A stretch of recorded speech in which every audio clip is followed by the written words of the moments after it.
Bien, retornamos con su programa Revisiones, que se transmite todos los lunes de 9 a 11 de la mañana, acá, desde Radio Andina, Sistema de Comunicaciones, también en el Real Audio www.radioandinasc.com. Y para nuestros amigos también del Facebook, estamos transmitiendo en directo.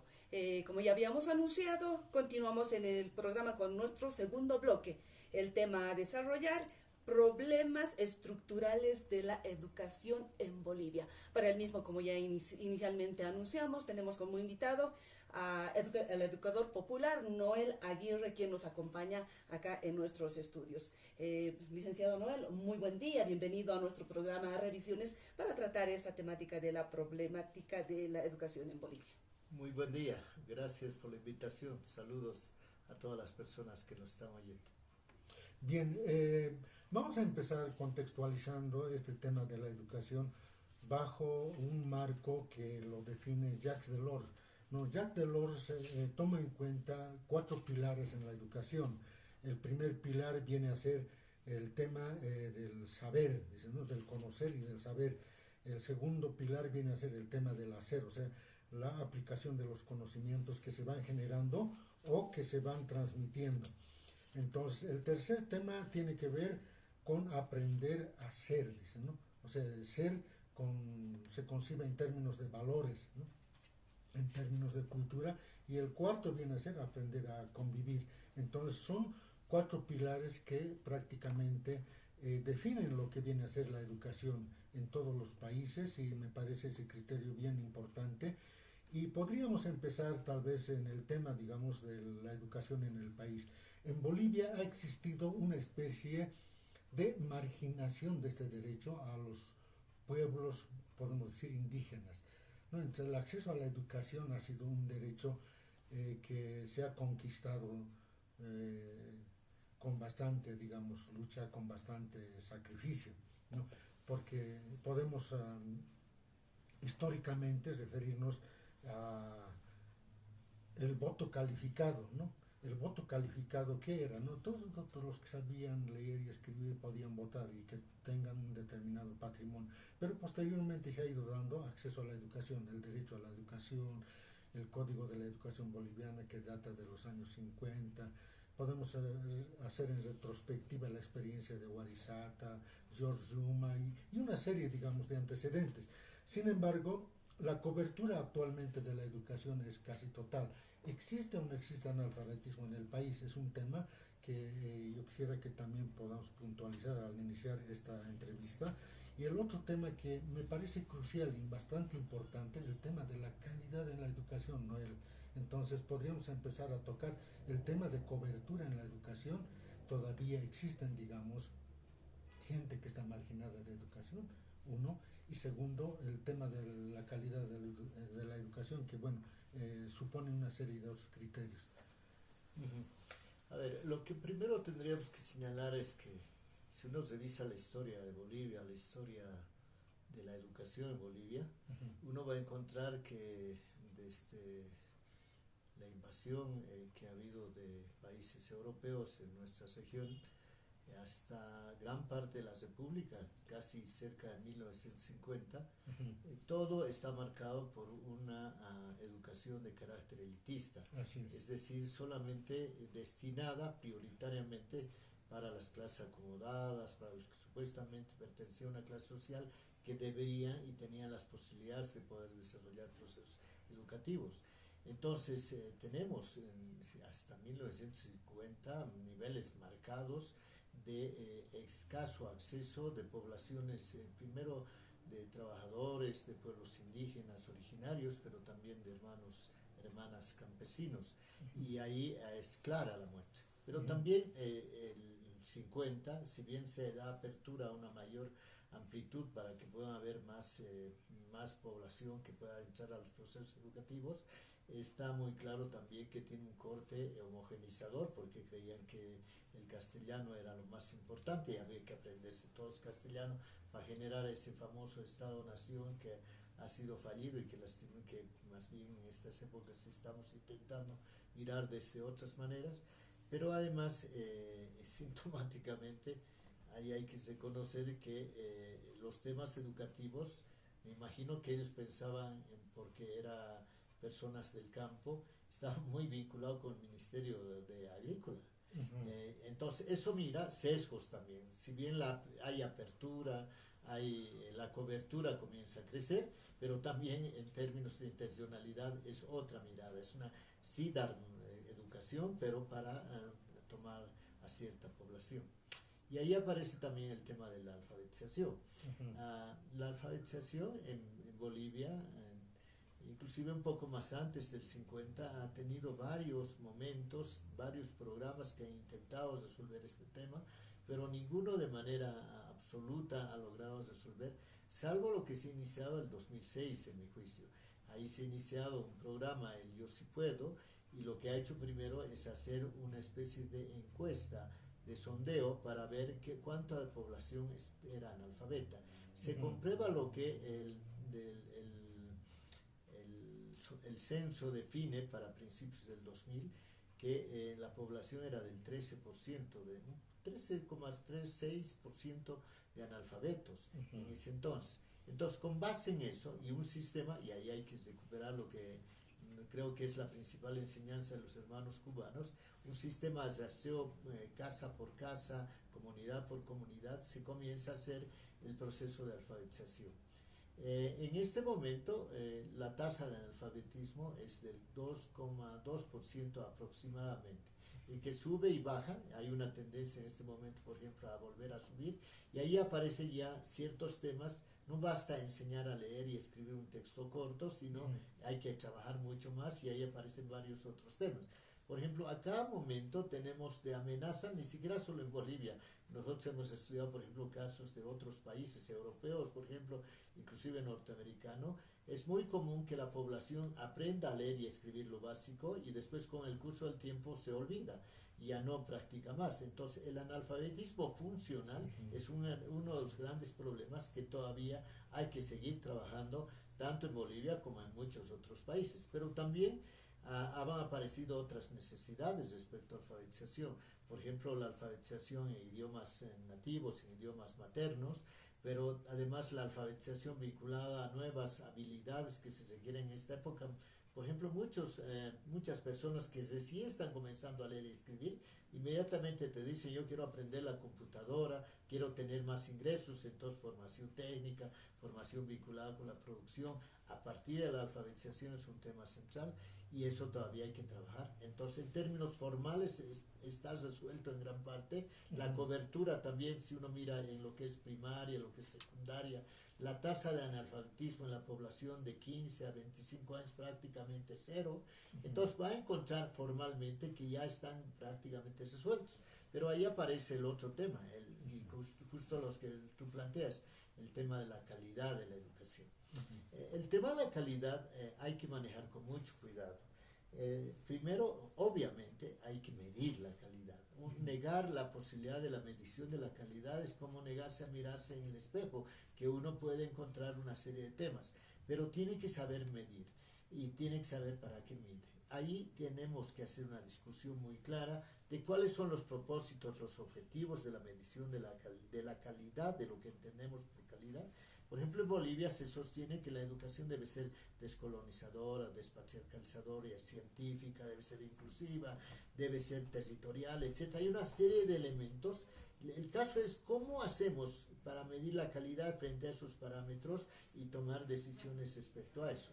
Y obviamente me parece que en este momento es uno de los temas más importantes a trabajar, no solamente mirando la calidad del sistema educativo, sino fundamentalmente la calidad de los aprendizajes, pero reconstruyendo el concepto de calidad. Por ejemplo, hay dos variables que creo que en Bolivia tenemos que analizar: la pertinencia. Es decir, la educación es de mayor calidad en la medida que es adecuada a las aspiraciones, expectativas, principios, inclusive valores que tiene la población. Si es una población indígena y le vas a aplicar una educación más castellano hablante, obviamente que no va a ser una educación de calidad para la población indígena. Entonces tienes que saber adecuarte, pero además tiene que tener relevancia social. En este es el sentido de la mirada más amplia. Tiene que tener un valor, la educación, de utilidad para la persona, para su comunidad, para su barrio, para su país, etcétera, y en esa medida tiene que desarrollarse. Y lo último que yo diría en el tema de calidad, que hay que tener cuidado, que no se debe hacer, en mi juicio, una medición de calidad para hacer rankings. Este es el primero, este es el segundo, el país A había sido el primero, el país B había sido el segundo, el departamento A el primero, etcétera. Eso es lo peor. O sea, el origen de la evaluación es analizar cómo están los procesos educativos, ver dónde están los problemas y poner aplicaciones. No es para ponernos rankings que le gusta, por ejemplo, la OCDE, a la Organización de Economía que tiene Europa para hacer esto, ranking que le gusta a varios países de exteriores que después de que reciben su informe se están un poco más por suicidar, etcétera. No ayuda a nada, no resuelves el tema. El tema es ver cuáles son nuestros propósitos y cómo construir calidad desde ese punto de vista. Y obviamente, insisto, es un tema que hay que trabajar en Bolivia. A ver, tomando en cuenta esto de la pertinencia cultural, o sea, la educación tiene que ser pertinente. Tenemos en el país, en el contexto de un Estado plurinacional, el reconocimiento de más 30 pueblos o naciones, podríamos decir. Tal vez conceptualmente eso hay que ir trabajándolo, pero yo recuerdo, ¿no?, en la producción de materiales, por ejemplo, ¿no?, se debería producir materiales para cada pueblo indígena, con su propio idioma, decía, ¿no? Pero un contraargumento es, bueno, si al fin y al cabo van a hablar español, sería un gasto de recursos. Al fin y al cabo van a hablar español y no, digamos, esos materiales que se han producido. Para mí, claro, la educación intercultural ha sido importante en la medida en que a partir de una lengua que no es conocida, se debería trabajar hacia una lengua, digamos, a partir de una lengua conocida hacia la no conocida, ¿no es cierto?, del aymara al español, por decir. Debería haber esa transición. Sin embargo, ese proceso no sé si se ha avanzado bastante en ese análisis. Es un tema que, bueno, tiene sus propios bemoles, ¿no?, en su análisis.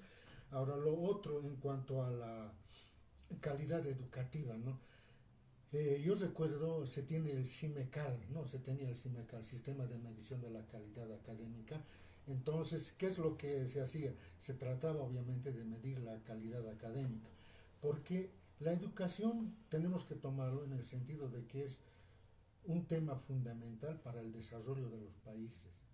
Un país que tiene, digamos, mejor calidad de educación tiene mayor desarrollo, y un país que no tiene, digamos, una buena calidad de educación siempre se va a debatir, digamos, en ámbitos de la pobreza, ¿no? Entonces, en ese sentido me parece importante el sistema de medición de la calidad académica que se haya establecido. Se han publicado determinados materiales, ¿no?, pero muchos colegios habían caído por debajo del promedio, ¿no? Y también después se ha hablado del observatorio de la calidad educativa. Yo creo que tienes bastante experiencia y conocimiento al respecto, ¿no? Entonces podemos analizar eso. Ahora, respecto de los criterios, ¿no?, ¿cuáles son, digamos, las materias que se toman en cuenta para la medición de la calidad educativa? Son matemáticas, lenguaje y ciencias. Matemáticas, lenguaje, en la medida en que estas dos disciplinas son instrumentales y intervienen en todo, digamos, en la formación universitaria, ¿no? Uno quiere estudiar arquitectura, tiene que saber lenguaje, tiene que saber matemáticas.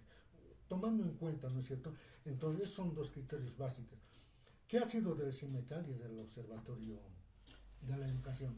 A ver, dos temas que has tocado, yo quiero tocar los dos temas. El tema de la interculturalidad primero. Yo creo que están dadas las condiciones para que podamos profundizar el tema de interculturalidad. Primero es que, y hay que sacarle el jugo, para decir de manera expresiva, a lo que el país se identifica a partir de la Constitución Política del Estado. Bolivia es un Estado plurinacional. Lastimosamente nosotros no hemos sabido entender y no hemos aplicado profundamente todos los cambios que deberían haber en lo que es un Estado plurinacional. Pero el tener el paraguas de Estado plurinacional para cualquier propuesta de interculturalidad en educación le va a ayudar. El segundo dice que entre los ideales, los principios, la Constitución dice eso, los ideales y principios además del del Amayuya, Amacaya, etcétera, habla también del vivir bien. Entonces, y esta es una ruptura de los modelos tradicionales de desarrollo que existen en el mundo, y esto tiene que ver con calidad. Algunos piensan calidad, entonces tiene que sujetarse a un modelo de desarrollo de este corte. Es como en los concursos de Miss Mundo, la Miss Mundo tiene que tener estas medidas, y ustedes bolivianos tienen que conseguir una persona que tenga estas medidas.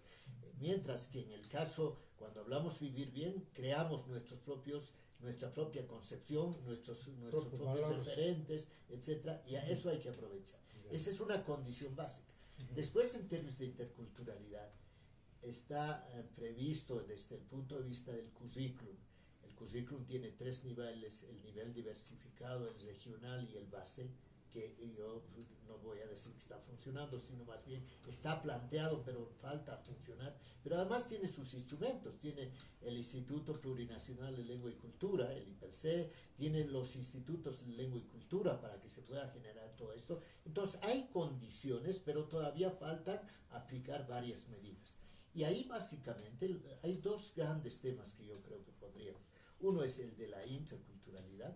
O sea, no nos ocultemos, no nos falsemos la realidad, en el sentido que somos solamente diversos. Tú hablabas, por ejemplo, de varios pueblos, naciones que están reconocidos. La Constitución dice 36 lenguas, idiomas, dice, idiomas oficialmente reconocidos. De manera tácita reconoce a 36 naciones. Pero detrás de esa diversidad de 36 hay desigualdades. O sea, y eso no puede ignorar. Yo siempre toco el tema, por ejemplo, mi abuela era quechua parlante plena, no hablaba más castellano.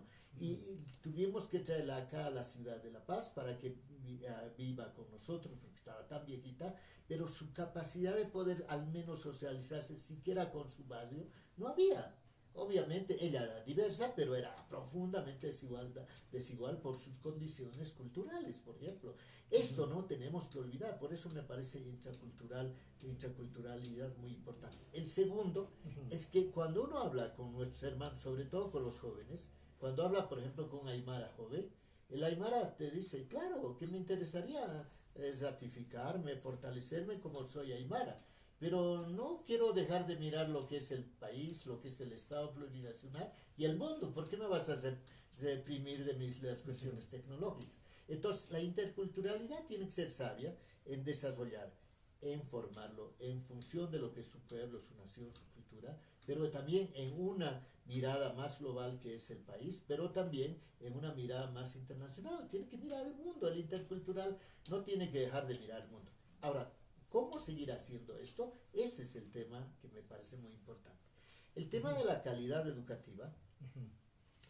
En este momento hay el Observatorio Plurinacional por la Calidad Educativa. Ese es el OPSE. Y el OPSE, por decisión, eso es lo que yo también leo, no estoy ya directamente involucrado, pero por lo que yo he visto en medios de comunicación, el OPSE ahora es parte del Ministerio de Planificación del Desarrollo. Porque el propio presidente ha decidido que el tema de la mención de la calidad educativa es uno de los temas importantes, e inclusive debería tener un actor neutral. Él decía que si el mismo ministerio mide la calidad educativa, hasta podría falsear. Entonces se ha llevado a otra instancia, que es el Ministerio de Planificación del Desarrollo, y hablando con Giovanni Sabanamut, que es el que dirige eso, están preparando una serie de medidas respecto a eso.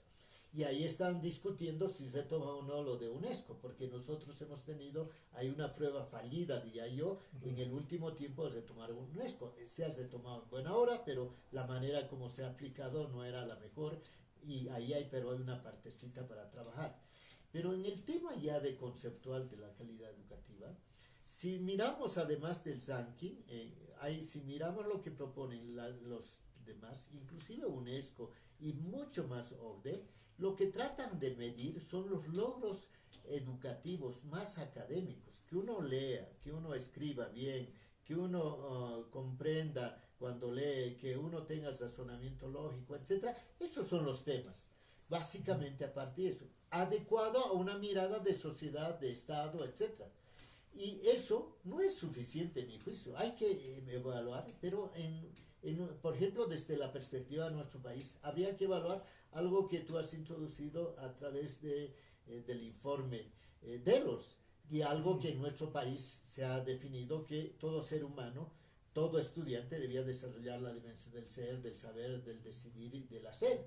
Entonces, la evaluación, por ejemplo, a un bachiller en esta época debería ser, este bachiller aplica valores, principios, sabe desarrollar saberes, conocimientos, ese es el saber, sabe convivir y sabe tomar decisiones y aplica lo que él sabe. Si eso es, estamos avanzando a un nivel de logro académico a un logro mayor de persona integral, desde nuestras concepciones inclusive. Eso, por ejemplo, no están logrando armar respecto a eso. Y mucho más, esta formación que se desarrolla sirve para seguir generando un Estado y apoyando y desarrollando un Estado plurinacional para vivir bien.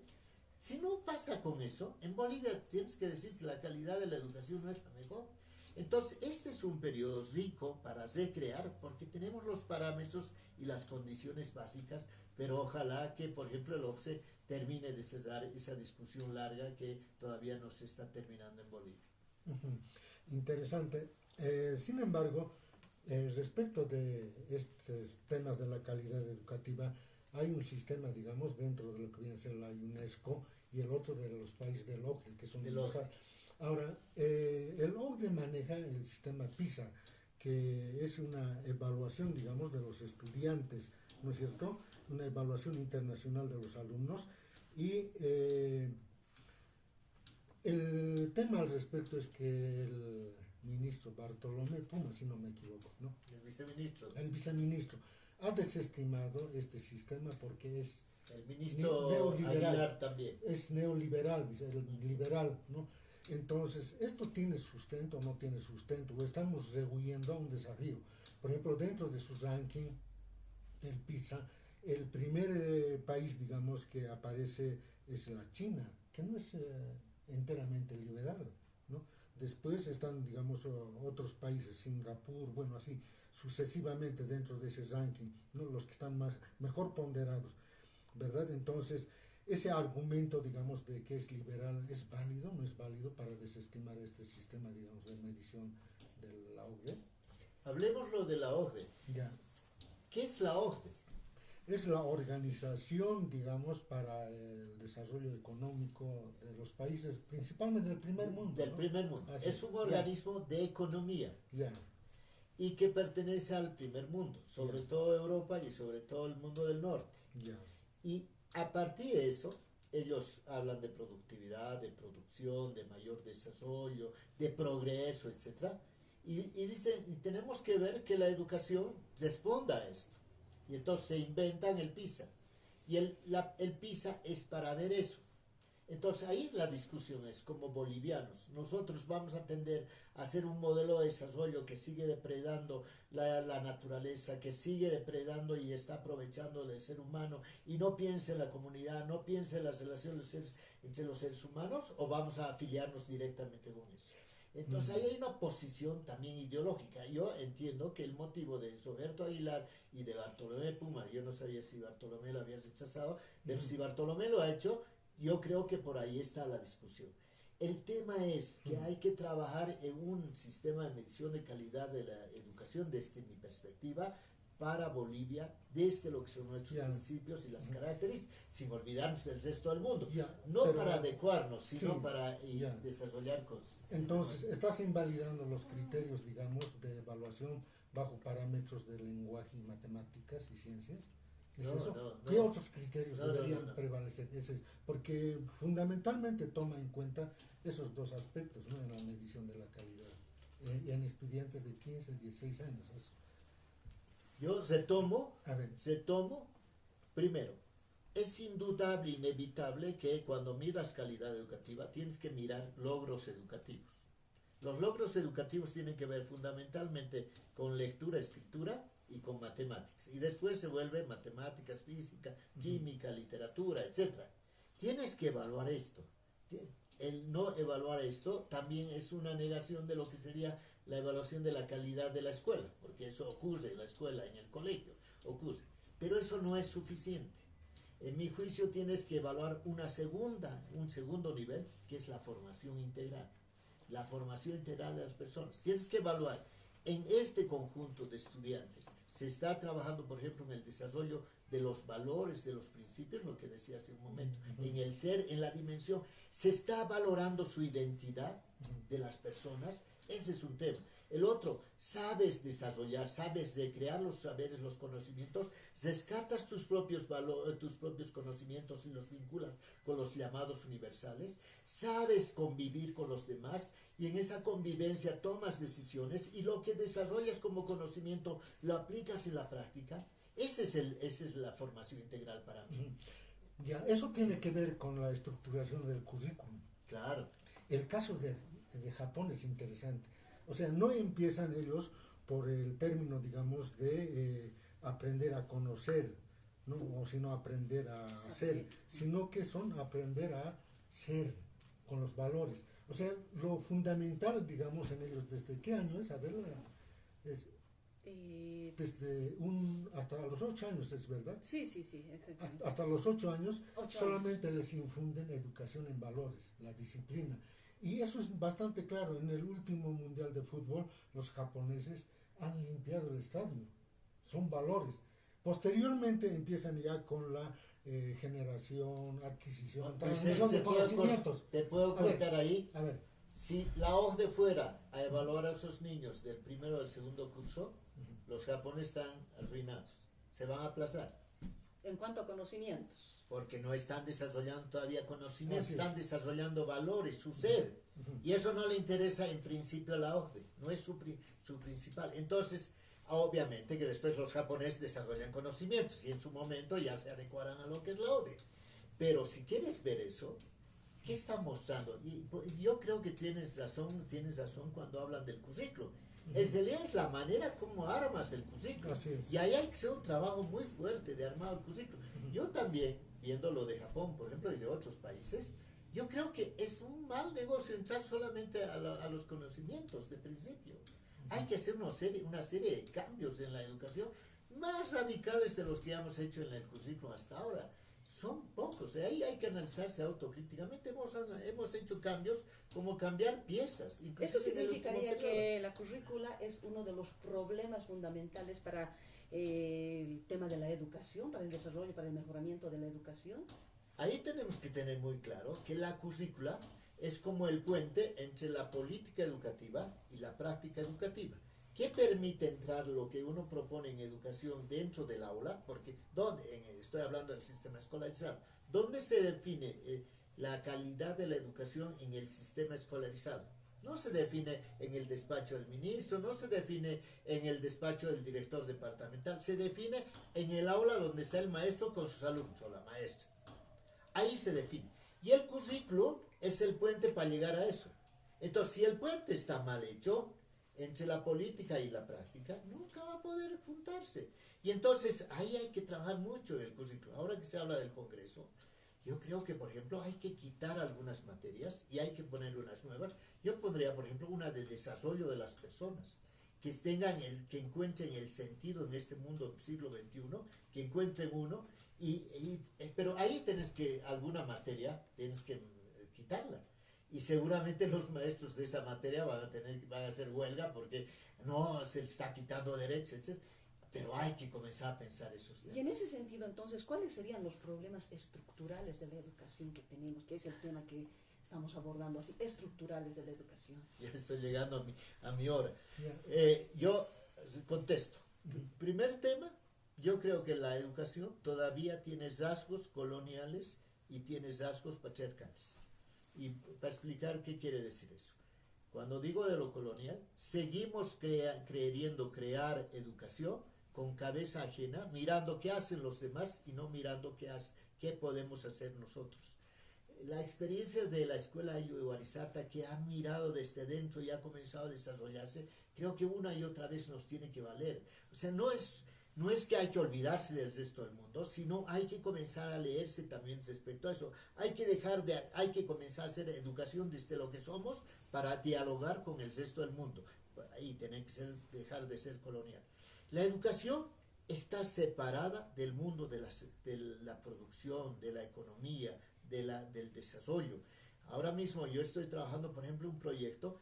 En Bolivia se están creando empresas en cantidades muy importantes y la mayoría de empresas además estatales. Pero por otro lado están comenzando a generarse mayores institutos técnicos, tecnológicos de educación superior en cantidades. Y hace unos 10 años eran 80, ahora están llegando cerca de 300. Pero no se relacionan, no se vinculan, no se genera lo que es la propia producción desde lo que es nuestra realidad. El rescatar, el innovar, el investigar desde nuestra realidad no se está trabajando. Y el otro tema es desigual.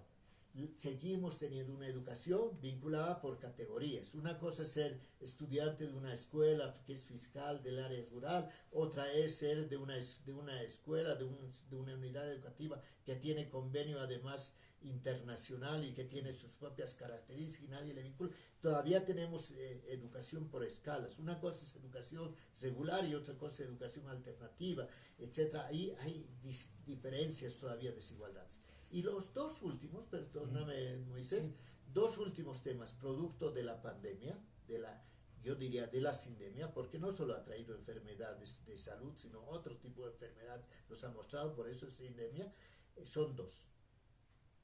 Hay que discutir el tema de la tecnología en educación. Y no es cuestión solo de decir, ya tengo un aparatito, un celular aquí, otro celular, tengo mis meguitas, etc.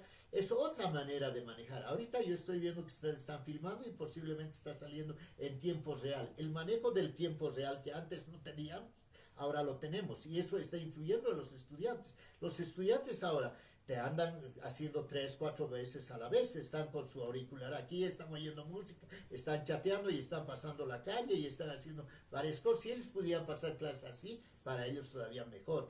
Eso nos está cambiando las lógicas de construir conocimientos en educación y ese es un tema que hay que ver, cómo vinculamos tecnología con educación. Y lo último, la parte socioemocional.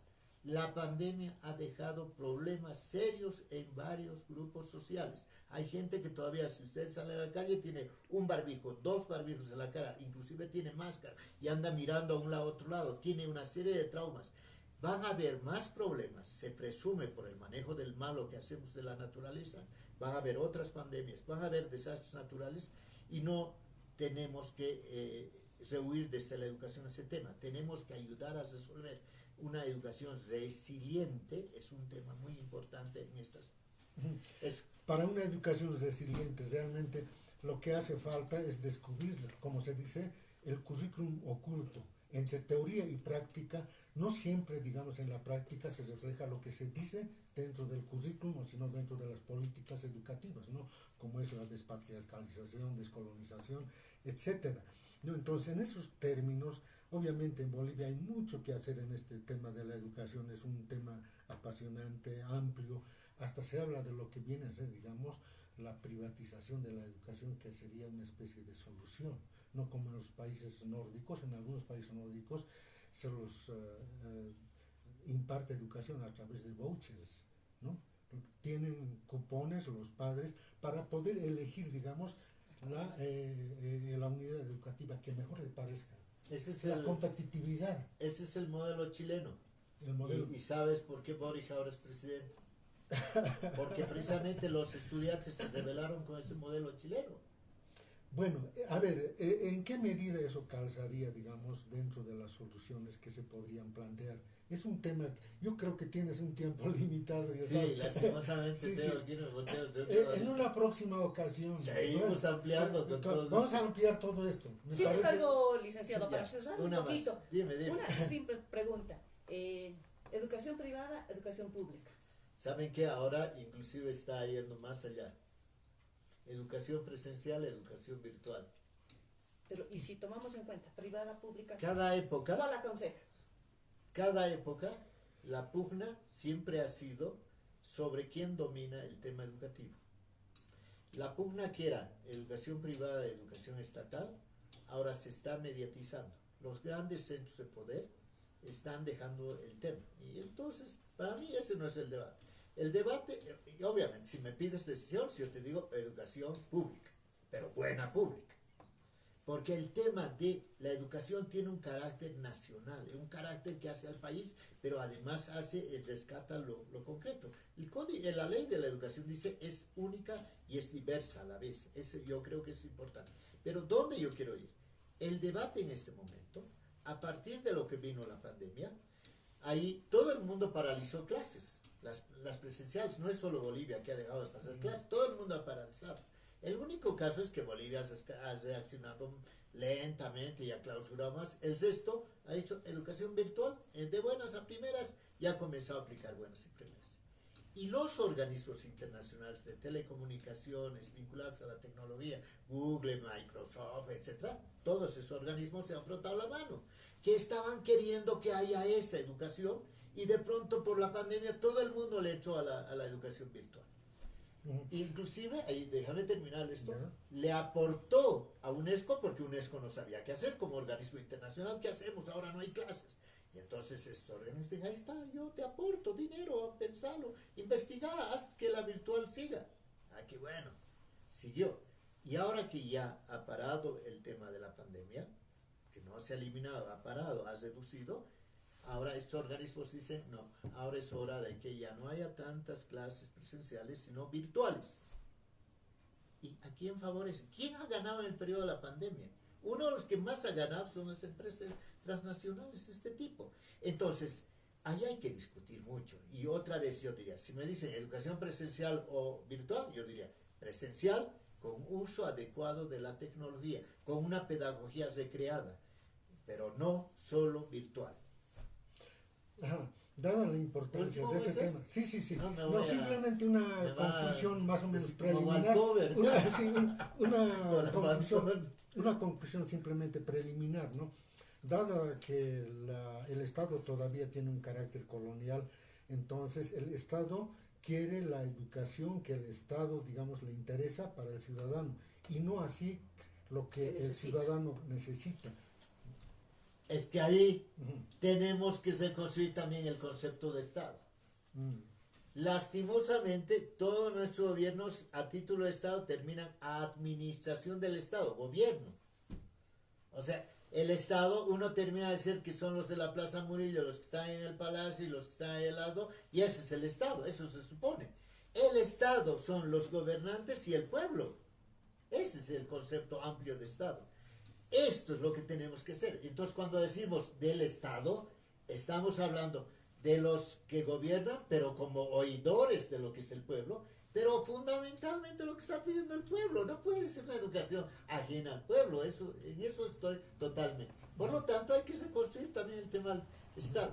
Yo les agradezco y no puedo estar más. Le agradecemos al licenciado Noel Aguirre por su presencia acá en el programa Revisiones. Hacemos un corte y ya retornamos. Ya estoy.